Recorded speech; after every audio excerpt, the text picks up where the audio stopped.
Pemirsa, Dinas Peternakan Aceh berusaha semaksimal mungkin untuk memantau kesehatan hewan sembelihan untuk megang, sehingga masyarakat terhindar dari mengkonsumsi daging yang tidak sehat.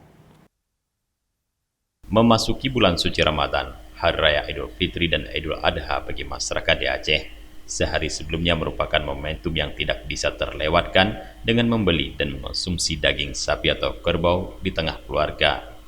Hari istimewa tersebut dikenal dengan sebutan Hari Mak Megang.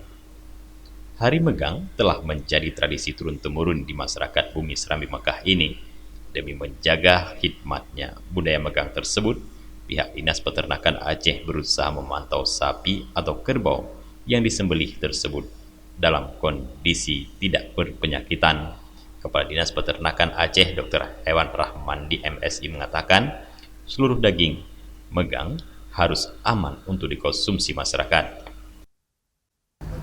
Dinas Peternakan Aceh selaku dinas di provinsi itu berkoordinasi dengan Dinas 23 Kabupaten Kota yang membidangi fungsi peternakan.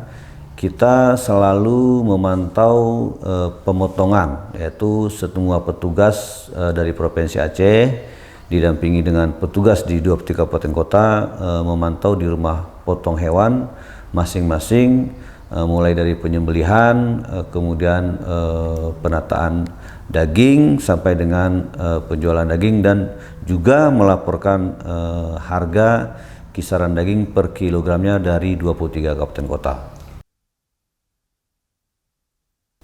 Kadis Peternakan Aceh berharap dengan membeli dan mengonsumsi daging segar dan sehat, masyarakat akan dapat menambah asupan protein dan gizi yang baik, sehingga nantinya dapat melaksanakan ibadah puasa Ramadan dengan sempurna.